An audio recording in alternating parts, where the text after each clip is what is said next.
Women in boxing have made a difference. And we salute you. A round of applause for all the women who are involved in the sweetest science on earth. When we talk about women in boxing, it would be hard to ignore the contributions of this Mount Airy judge. A veteran judge of nearly 1,000 bouts. She has been in the business for 40 years. She went to Pennsylvania Athletic Commission to inquire about getting into the sport and was told to go out to a gym and get some knowledge. She set out to learn all that she could about the sport.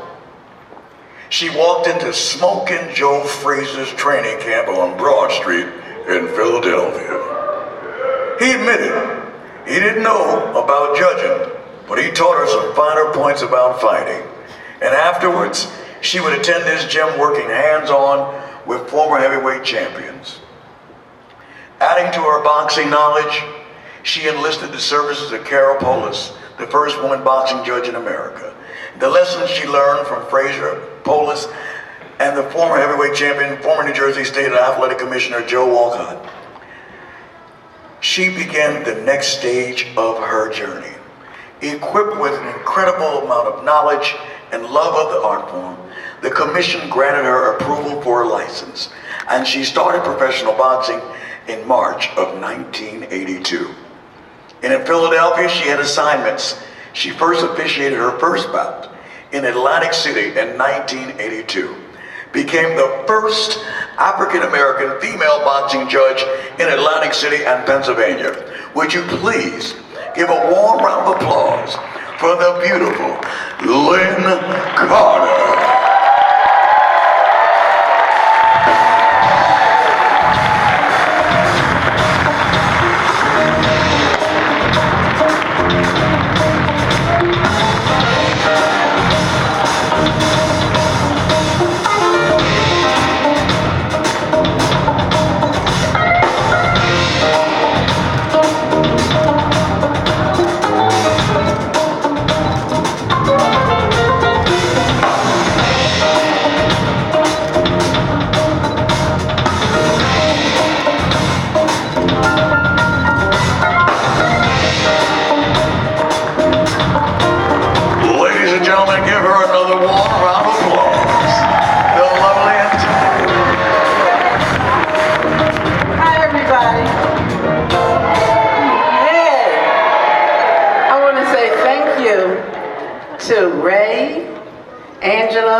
From the Atlantic City Boxing Hall of Fame for voting for me, and everyone else that voted for me.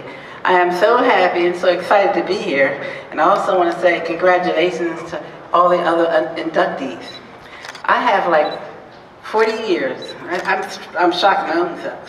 I started this when I was young, so I'm going to get it all in 3 minutes. I'm going to give you a brief history of my life in boxing, because boxing has been very, very good to me. Okay, it's allowed me to go around the world to places I would have never gone to if it hadn't been for boxing.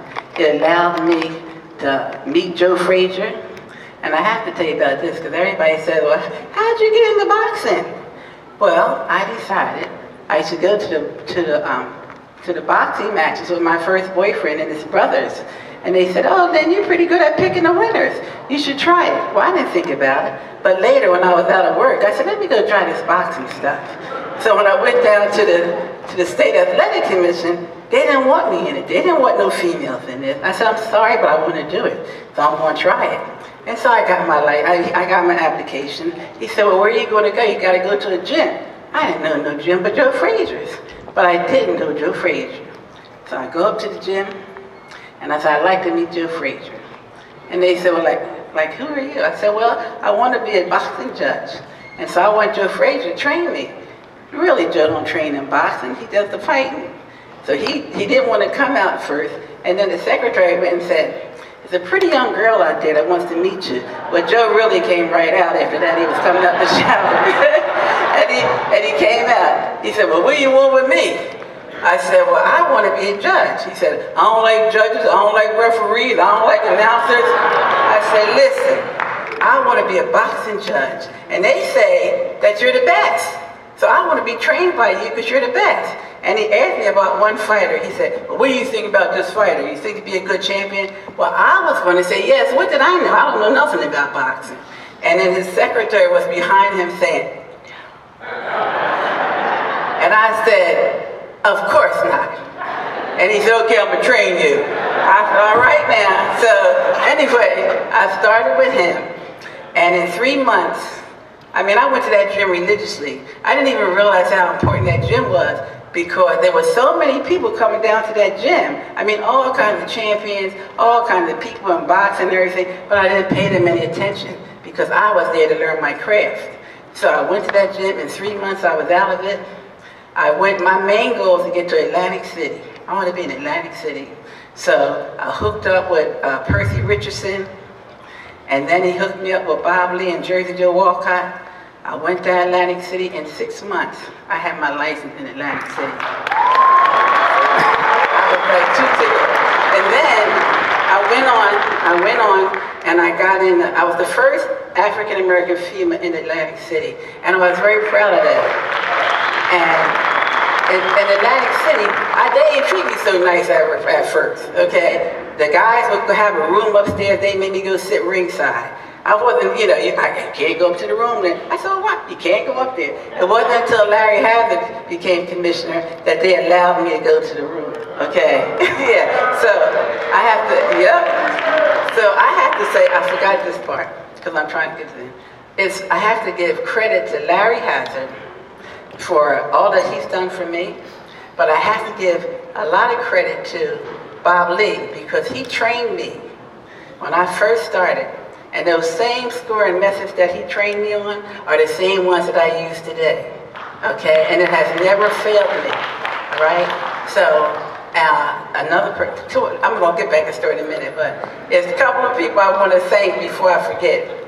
I want to thank my family because they always show up for me. I want to thank my friends because they always show up for me. They're very supportive. I want to thank some special friends of mine, Sonny Hill and Taisha, because God knows I don't know what I'd do without them, okay? So, and if I forgot anybody, I'm sorry. But I want to just say a few more things before I walk away from here. After I went to Atlantic City and I joined the IBF, okay, and I was the first female judge in that. And then I went on to join the WBA and the other WBC and the WBO. And I was the first African American female in all those organizations. And it was wonderful, just wonderful. I had never traveled around the world like this. It didn't have to pay, everything was paid for you, just show up, do your job. So I still do the same thing. I show up with all my pens. I have about 4 or 5 of them because at one time they ran out. I'm saying, how the heck this happen? You got 4 pens and y'all run out. So anyway, I went on and here I am now. So what I want to say now, I want to say thank you, Jesus, for bringing me this far in my career. Thank you, everybody.